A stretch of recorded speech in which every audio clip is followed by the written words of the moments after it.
Use these stock audibles out of the Panthers playbook single back bunch ace to go ahead and get more first downs and to confuse your opponent. Coming up next.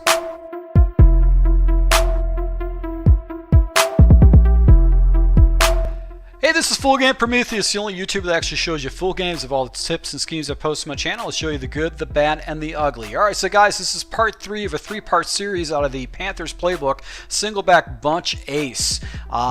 In particular, what caught my attention is spacing, but I love auto motions is some of the audibles in the game. I think that sometimes they make a really good mix matches or mismatches against your opponent.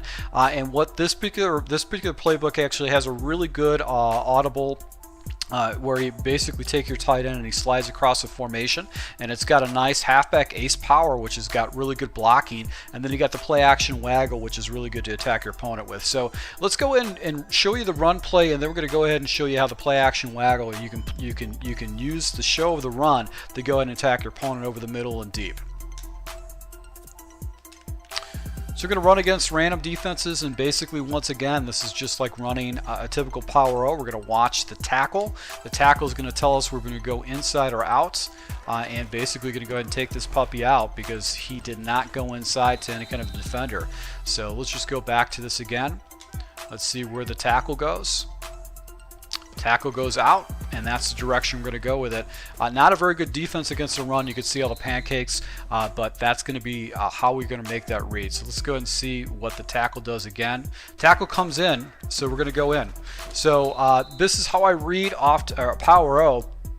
When I read Power O, I just read the tackle, and the tackle tells me which direction I'm going to go. I'm going to go into the inside, or I'm going to go to the outside. So as you can see, the tackle comes into the mic, and that means these guys all got leverage. I've got a pulling guard here. He's going to seal that off, and I'm just going to go ahead and run right behind that tackle and pick up an easy 5 yards. If you're getting 5 yards of carry, you're winning in this game, so always take that. Now, the other play that you can jump into, the other audible, is the play action waggle, and I like to make basically one adjustment with this particular play so it gives me a hot read. And we're going to use this against random blitzes. So against man blitz, what we're going to do is we're going to take our outside wide receiver number 2, which is Funches, and we're going to put him on a drag route, and that's going to give our fast, easy progression. And basically you go ahead and just attack him right over the middle right there.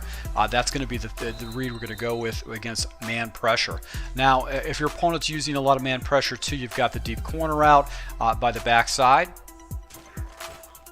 Let's see if we can get that. Okay, so we did get that right there. So that is actually another area you can go with it. It's because it is kind of a play. It's a play action that will catch your guys off. But if you get heavy pressure, you probably want to be looking to the drag more than anything else. That's going to be the safe place. You've also got this deep end route that you can jump into, but you're not always going to get any kind of a defense like that. Now, if your opponent's spamming a lot of cover 2, I don't necessarily think this is probably the best defense to run.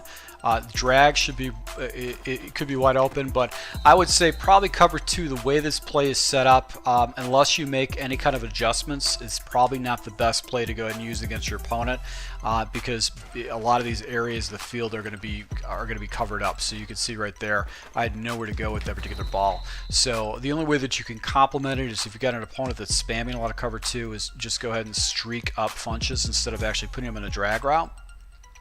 And that's going to essentially go ahead and get just another defender in the area and actually go ahead and clear out that deep crosser. So if he's doing cover 2, that would probably be the route you're going to go with. But because people actually go ahead and use a lot of different type of coverages, you're probably not going to be able to get away with that cover 2. So deep crosser should be wide open on cover 2 only if you streak Funches up. Alright, so against cover 3, you can still keep the dragging Funches over the middle, but this coverage is not necessarily going to be the best coverage because you're going to have people, if they stay low or if they're playing hard flats, it's going to pretty much take away all your reads with this. So this is not a very good play to run against cover 3. This is where you're going to have a lot of problems, especially if he's doing a cover 3 blitz like that. So I'd probably check out of this if your opponent's showing you a cover 3 look. I probably would check out of it. And the only time I'd probably go ahead and run this play is maybe on cover 4. That's probably going to be the area. So against cover 4, if your opponent's spamming a lot of cover 4, especially if he's trying to stop the run, I would just leave the play stock. and then basically a little whip route on the backside is going to be essentially where you're going to be going with this. So that motion is just a redirect. It's just going to throw your opponent off. And you just got the high-low read on the whip route is going to be the area that you're going to go with that particular play. So keep it stock. And now you got the deep corner that you can hit your opponent with. So guys, once again, thank you so much. I'll be using this in live gameplay footage. This is not necessarily the best play, but I do like that power O. So you have to have something to complement the power O, is obviously this play action waggle. But between spacing, verticals, and then the play action end around, the single back bunch ace is a really good formation. So guys, if you're new to my channel, hit the like button. I really could appreciate it. It does help my channel grow. And once again, if you guys want to get these full playbooks well in advance, you can go to my Patreon account. I'll basically go ahead and show you can access that. Going to my Patreon account, you can access these playbooks well in advance before they trickle out to my YouTube channel. So to my subscribers, thank you for your support, and until next time.